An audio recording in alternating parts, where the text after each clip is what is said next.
I intervened in a playground situation that no one else would handle, and somehow, I'm the only one being blamed for what happened next. The security footage showed everything. The timestamp read 3:14 p.m., Thursday afternoon, and there I was, a grown man grabbing a 9-year-old boy by the shoulders in the middle of Riverside Park. The detective slid the printout across the table, his expression unreadable. "Want to explain this, Mr. Donovan?"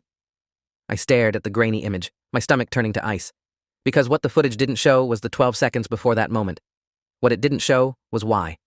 I'd been a teacher for 11 years, 4th grade, Lincoln Elementary. I knew how to handle kids, knew the protocols, knew the invisible lines you never crossed. Touch was regulated, documented, witnessed. You didn't grab students. You didn't physically intervene unless someone was in immediate danger. But that Thursday, none of my training prepared me for what I saw happen on that playground, or for how quickly doing the right thing would destroy everything I'd built. My name is Daniel Donovan. I'm 38, divorced 3 years, no kids of my own. I lived in a modest townhouse in Riverside Heights, drove a 10-year-old Mazda, and spent my weekends coaching Little League and grading papers. Boring, maybe. Safe, definitely. I liked my life that way after the chaos of my marriage ending. Teaching gave me purpose.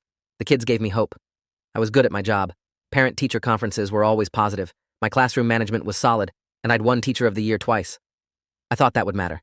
I thought my record would speak for itself when everything fell apart. I was wrong about a lot of things. It started 3 weeks before the incident. I was supervising afternoon recess when I noticed Caleb Morrison. No, wait. Caleb Brennan. A quiet kid, small for his age, always wore the same faded blue jacket, even when it was too warm.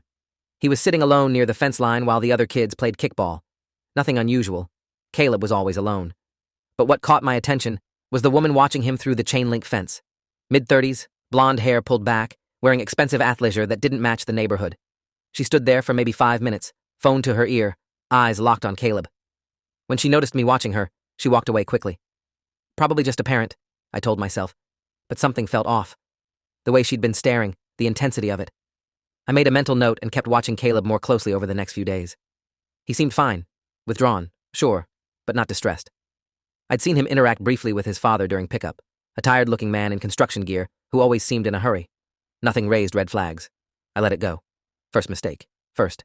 The woman came back the following Wednesday. This time she didn't bother with the phone pretense. She just stood there, gripping the fence, watching Caleb play foursquare with some other kids. I walked over casually, clipboard in hand like I was doing a routine perimeter check. "Can I help you with something?" I called out.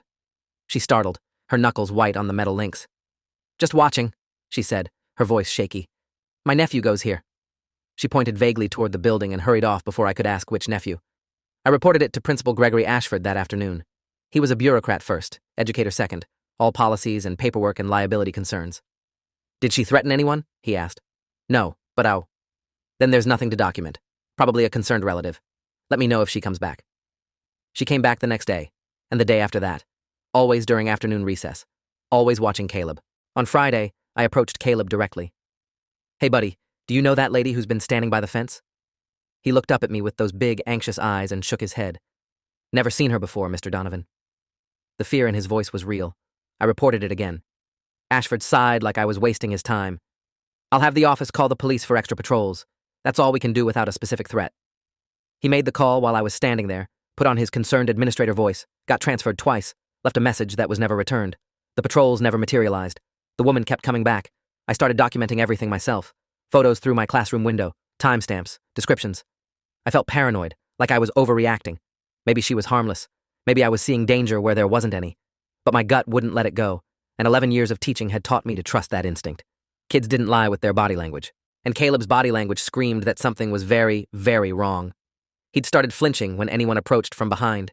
His homework, usually meticulous, became sloppy and incomplete. During indoor recess, I found him crying in the bathroom. "Just tired," he said, when I asked what was wrong. I didn't push. I should have pushed. The incident happened on a Thursday. Beautiful October afternoon, leaves turning gold and red, perfect weather for outdoor play. I was supervising with Janet Kowalski, the second-grade teacher who usually partnered with me for recess duty. We were chatting about the upcoming parent-teacher conferences when I saw the woman again. But this time, she wasn't alone. There was a man with her, tall and broad-shouldered, wearing a black jacket despite the warmth. They were both at the fence, and the man was gesturing urgently. My attention snapped to Caleb, who was playing tetherball near the far side of the playground. He hadn't seen them yet. Then everything happened in seconds. The man started climbing the fence, not hesitating, not looking around, just grabbed the links and started hauling himself up with practiced efficiency. Janet saw it at the same time I did. "Oh my God," she breathed. I was already moving, breaking into a sprint across the playground. Kids scattered out of my way, startled by the urgency. The man dropped over the fence and landed heavily on the playground side. He was 40 feet from Caleb. 30. I was screaming now, "Hey, stop! Security!" Like we had security, like anyone was coming to help. The man ignored me, his eyes locked on Caleb, who'd finally noticed the commotion and frozen in place. 20 feet. 15. I could see Caleb's expression shift from confusion to recognition to pure terror. He started backing up, stumbling over his own feet. The woman was screaming something from the other side of the fence, but I couldn't make out the words over the pounding of my own heartbeat. 10 feet. I wasn't going to make it. The man was too close, moving too fast. But then Caleb turned and ran, and the man lunged after him. That's when I stopped thinking like a teacher and started thinking like a human being who was watching a child about to be snatched in broad daylight. I caught up to them near the swing set. The man had grabbed Caleb's jacket, was trying to pull him back. Caleb was kicking and screaming, his voice high and desperate. I didn't hesitate. I grabbed the man by the shoulders and yanked him backward with every ounce of strength I had. He lost his grip on Caleb, spun around, and his fist caught me square in the jaw. Stars exploded across my vision. I tasted blood. But I stayed on my feet and put myself between him and the kid. "Get away from him!" The man was breathing hard, his eyes wild with something that looked like desperation. "You don't understand," he started to say. "I understand you just climbed a fence and attacked a student," I shot back. My hands were shaking from adrenaline, but I kept them up, ready. Behind me, I could hear Janet herding the other kids toward the building, her voice shrill with panic. "Police are coming!" she shouted. The man looked between me and Caleb, calculating. Then he made his choice. He turned and ran back toward the fence, scaled it like it was nothing, and disappeared with the woman into a silver SUV parked on the street. I didn't get the license plate. I was too busy turning to check on Caleb, who had collapsed onto his knees and was sobbing so hard he could barely breathe. The police arrived 11 minutes later. I timed it because I was checking my watch obsessively, my jaw throbbing, Caleb still crying in my arms while Janet tried to keep the other kids calm. Officer David Reeves took my statement first. Mid-40s, looked exhausted, wrote everything down in careful print. "You physically engaged with the suspect?" he asked. He was trying to take the kid. I stopped him. "Did you identify yourself as school staff?" I was screaming. I was clearly supervising. "Yes." He wrote that down too. Then they took Caleb to the office to call his father. I watched the boy go, still shaking, and felt a knot of dread form in my chest. I'd done the right thing. I'd protected a student. So why did Reeves keep looking at me like I was the one who'd done something wrong? Caleb's father arrived 30 minutes later. His name was Richard Brennan, and he looked like he'd aged 10 years since I'd last seen him at pickup. He went straight to Caleb, who threw himself into his father's arms. They spoke in hushed, urgent tones, while Principal Ashford hovered nearby, wringing his hands. I stayed back, giving them space, my jaw starting to swell. Then Richard looked over at me, and his expression was impossible to read. "Thank you," he said quietly. "You saved my son's life." Those words should have been a relief. Instead, they felt like a warning. The school district put me on paid administrative leave the next morning. "Standard protocol," Ashford explained, not meeting my eyes. "Anytime there's a physical altercation involving staff and a non-student, we have to investigate. You understand?" I didn't understand. I'd stopped an attempted kidnapping. I was the victim of assault. My jaw was purple and swollen. But arguing wouldn't help, so I nodded and went home. The investigation, they said, would take 2 weeks. It took 6. During that time, I wasn't allowed on school grounds. Wasn't allowed to contact other staff except through official channels. I was in limbo, watching my life unravel in slow motion, while I waited for someone to tell me it was okay to return to normal. The detective showed up at my house on a Monday morning, 3 days into my suspension. His name was Lawrence Pierce, Homicide and Special Victims Unit, 15 years with the department. He was younger than I expected, maybe early 30s, with sharp eyes that didn't miss anything. "Mr. Donovan, I need to ask you some questions about Thursday's incident." He showed me his badge. I let him in because refusing would look guilty, and I had nothing to hide. That's what I thought, anyway. We sat in my kitchen, and he pulled out a folder thick with papers. "Walk me through what happened. Don't leave anything out." I went through it again. The woman at the fence, the weeks of surveillance, my reports to Ashford, the man climbing over, my intervention. Pierce listened without interrupting, making notes. When I finished, he slid a photo across the table. It was the security camera image, me with my hands on the boy's shoulders. "This was taken about 15 seconds after the suspect fled," Pierce said. "Can you explain what you were doing here?" Comforting him. He was having a panic attack. "Your hands are on his shoulders." He was hyperventilating. I was trying to calm him down. Pierce studied me for a long moment. "And you're aware that school policy prohibits that kind of physical contact?" The question felt like a trap. The policy allows for physical contact in emergency situations where a student's safety is at risk. Was this an emergency situation? He'd just been attacked. Yes. Pierce made another note. The thing is, Mr. Donovan, we're trying to establish a timeline, and some details aren't adding up. You say you saw this woman watching the victim for 3 weeks prior to the incident? Yes. I documented it. Took photos. I'd like to see those. I pulled out my phone, showed him the gallery I'd created. Pierce scrolled through, his expression neutral. These were taken from inside the school building? From my classroom window, yes. During school hours? During my planning period and recess supervision? Did you have permission to photograph individuals off school property? The question blindsided me. I was documenting a potential threat to a student. I understand your reasoning. I'm asking about the legality. Pierce's voice remained even, professional. Taking photographs of someone without their knowledge or consent, even from school property, enters a gray area, especially when it's repeated over multiple days. I felt my face flush. Are you serious right now? I was trying to protect a kid. I believe you, but I need to document everything for the investigation. You understand how this works? I didn't, actually. I was a teacher, not a cop. But the way Pierce was looking at me made my skin crawl. Am I under investigation? Everyone involved is under investigation. Standard procedure. He asked me about my relationship with Caleb. Had I ever spent time with him alone? Had I ever contacted him outside school? Had any parents raised concerns about my behavior? Each question felt more invasive than the last. I answered honestly. No, no, and no. I'd never crossed a line. I'd never even been accused of it. My record was spotless. Pierce wrote it all down. One more thing, he said as he was leaving. The suspect, the man who climbed the fence. Did you get a good look at him? Enough to know I'd never seen him before. Early 30s, maybe 6'2", built like he worked out. Dark hair, stubble. No distinguishing marks. It happened fast. I was focused on stopping him, not memorizing his appearance. Pierce nodded slowly. Thing is, we ran the description. Cross-referenced with known offenders in the area. Nothing came up. No reports of similar attempts at other schools. It's like he doesn't exist. Then check the SUV, silver, newer model. We're working on it. But Mr. Donovan, I'll be honest with you. This case has some unusual elements. The timing, the coordination, the fact that the victim's father seems reluctant to press charges against you. That stopped me cold. Against me? For what? Assault. You admitted to physically grabbing the suspect. Technically, that's assault. And then there's the contact with the minor afterward. I couldn't breathe. The walls of my kitchen seemed to close in. I saved that kid's life. I believe you think that. Pierce's tone had shifted, just slightly. Less neutral, more evaluative. But perception and reality don't always align. We have to investigate all possibilities. What possibilities? My voice came out strangled. That maybe things didn't happen exactly the way you remember? That maybe your intentions, however good, crossed some boundaries? That maybe the suspect's identity matters less than your response to the situation? You think I'm lying. I think everyone remembers things through their own lens. I'll be in touch. He left me sitting there, my jaw throbbing, my career in pieces, and a new fear blooming in my gut. They were investigating me. Not just my actions, my character, my motives, my entire professional life. I called my union rep that afternoon. Her name was Diana Fletcher, and she'd been doing this work for 23 years. She listened to everything, asked clarifying questions, then sighed.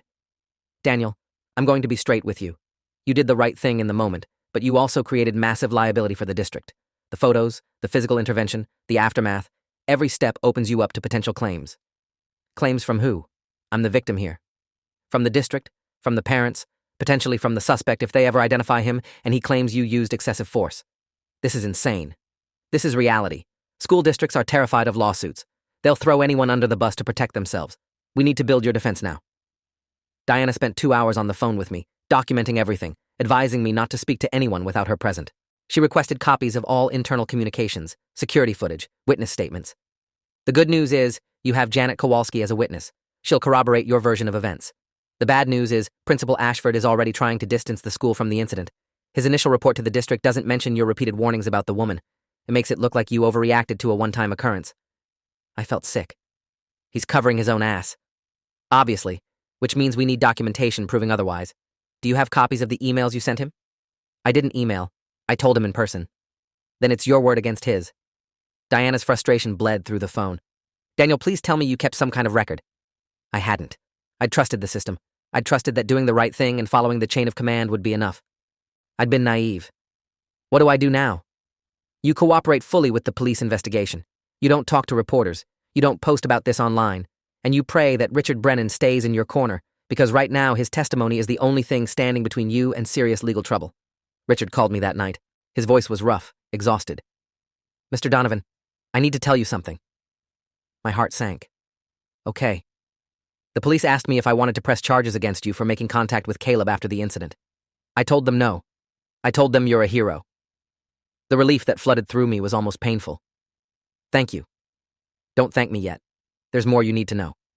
He paused, and I heard him take a shaky breath. The woman at the fence? That was my ex-wife, Caleb's mother. She lost custody 2 years ago due to substance abuse and neglect. She's not supposed to be within 500 feet of him.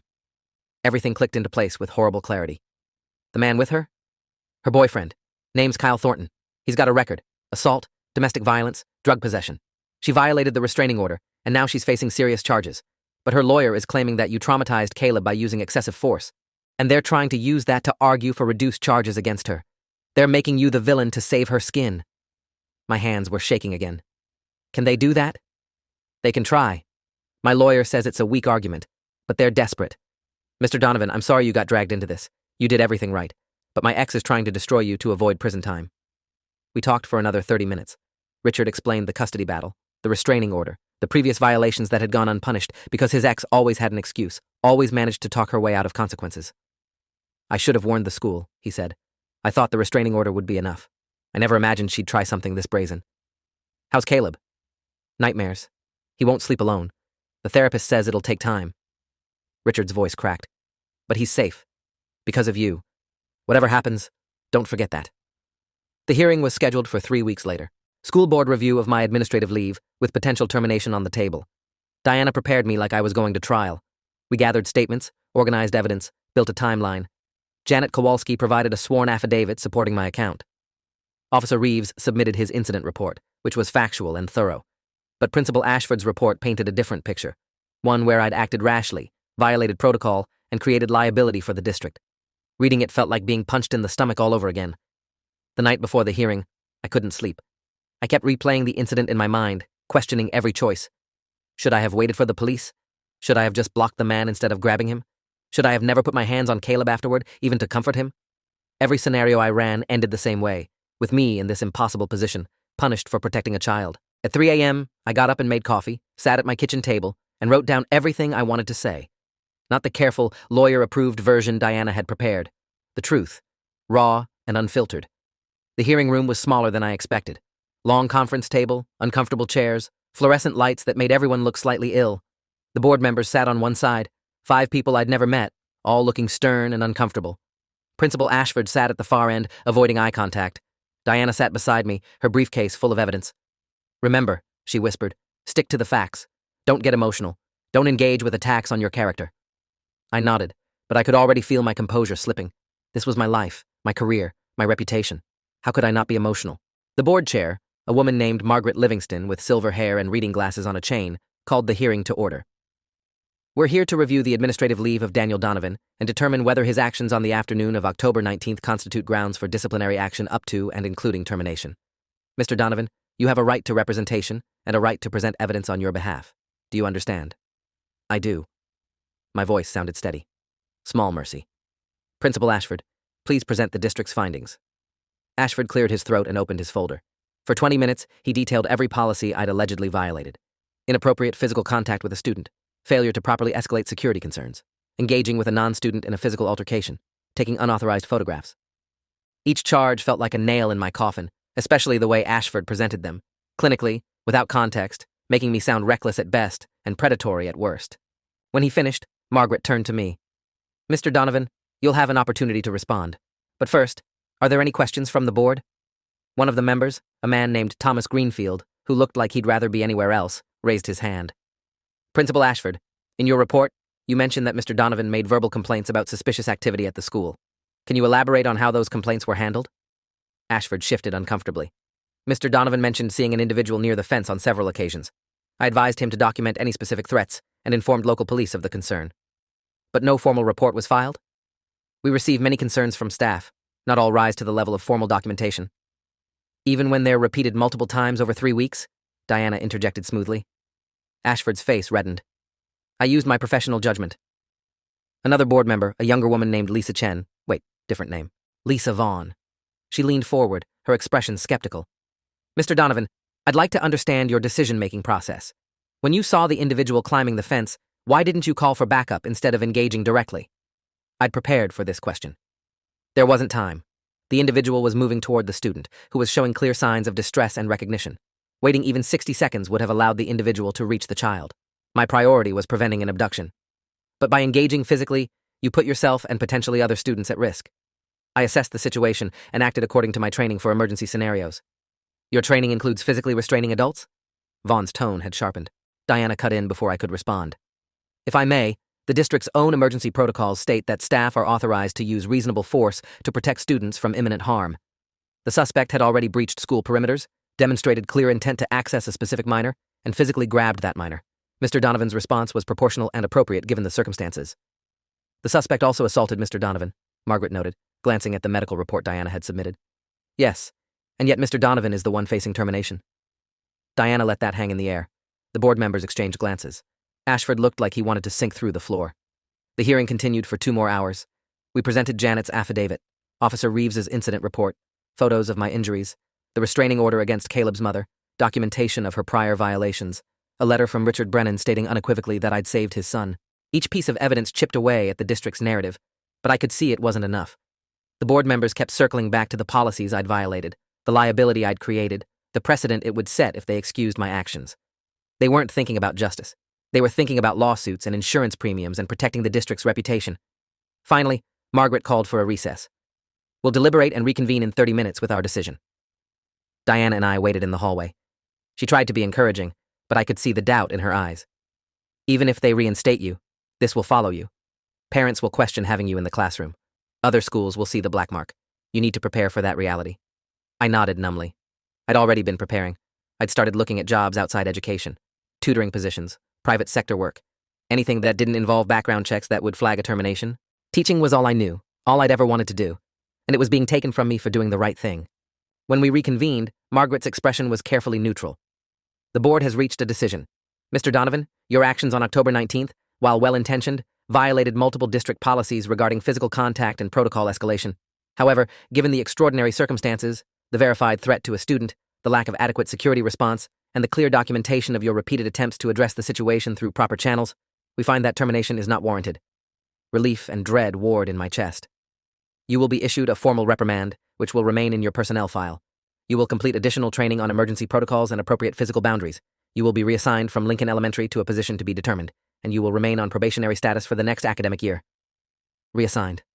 The word echoed in my mind. Not fired, but not vindicated either. Punished with a transfer, branded with a reprimand, marked as someone who couldn't be trusted in their original position. What about the investigation into Principal Ashford's handling of my reports? Diana asked. Margaret hesitated. That will be reviewed separately. Which meant it wouldn't be reviewed at all. Ashford would get a quiet warning, maybe some additional training, and continue failing to protect students.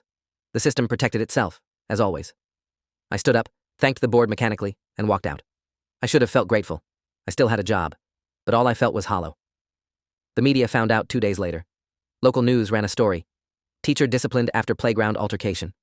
They didn't mention the attempted kidnapping. They didn't mention the restraining order or my injuries or the weeks of warnings I'd given. Just disciplined after altercation, with a photo of me looking haggard that someone must have taken outside the hearing. My phone started ringing. Reporters wanting my side of the story. Parents demanding to know if their children were safe. Anonymous calls telling me I was a predator who deserved to be in prison. I stopped answering. Richard called me through all of it. I gave a statement to the news, he said. Told them everything, but they're not interested in the truth. They want controversy. I appreciate you trying. It's not enough. My lawyer thinks we should sue the district for negligence. They ignored your warnings, created the situation that put Caleb at risk, and now they're punishing you to cover their tracks. We have a solid case. I thought about it.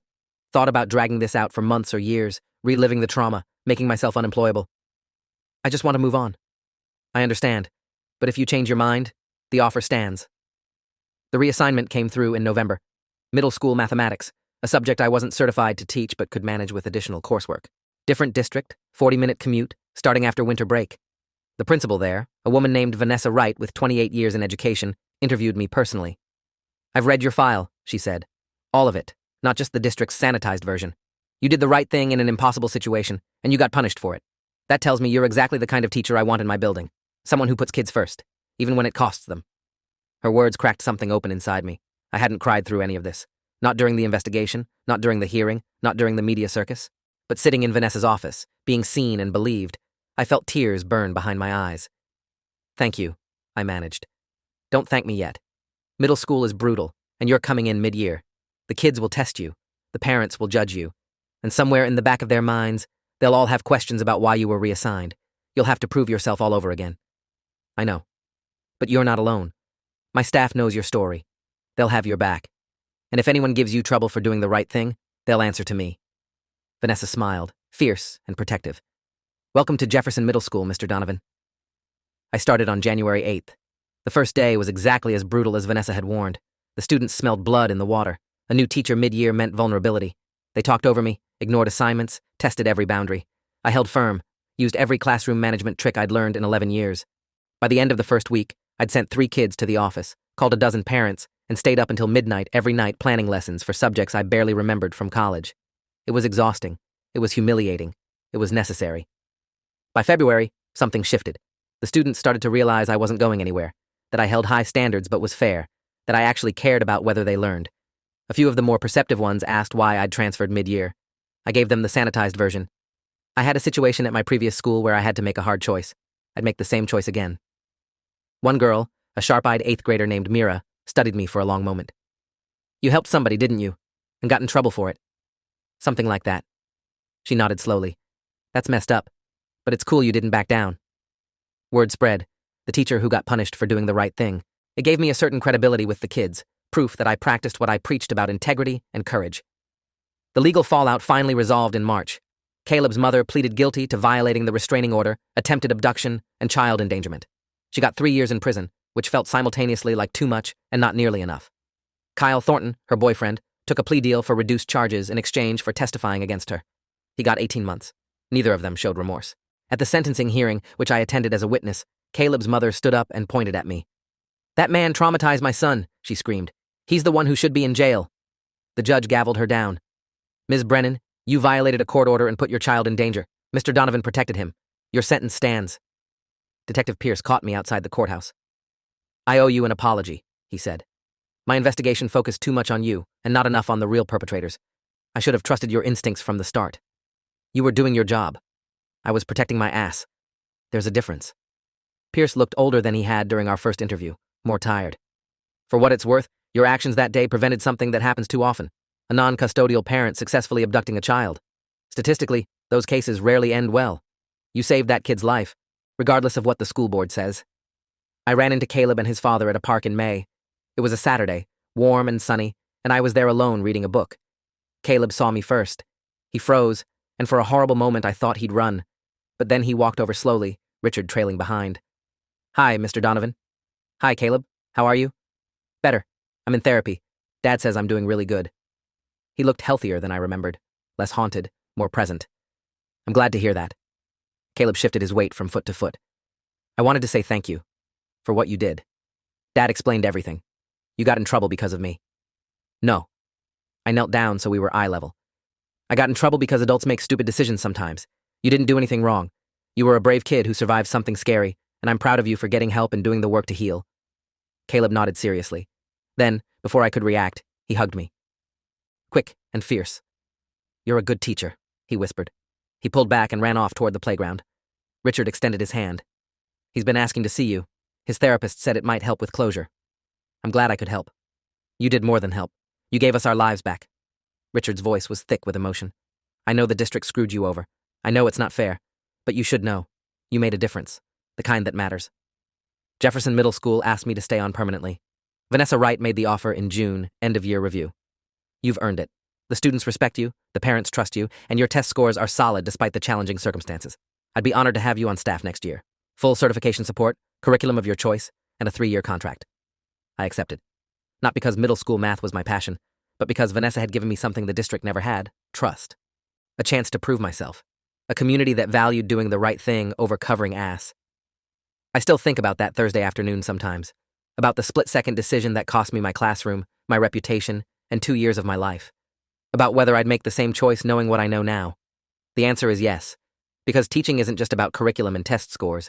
It's about showing kids that adults can be trusted to protect them, even when it's hard. Even when it costs us. That lesson is worth more than any job security or clean personnel file. On the last day of school, Mira, the 8th grader who'd figured me out back in February, handed me a card. Inside, in her careful handwriting, Thank you for teaching us that integrity isn't about what's easy. It's about what's right. You're the kind of teacher we need more of. Signed by 32 students and 11 parents. I kept that card on my desk. On the hard days, when the bureaucracy felt suffocating or the memories too heavy, I read it and remembered why I became a teacher in the first place. Not to follow protocols or protect institutions, to protect kids, no matter what it costs. If you enjoyed this, you'll definitely want to see the next ones too. So subscribe now and let me know your take in the comments.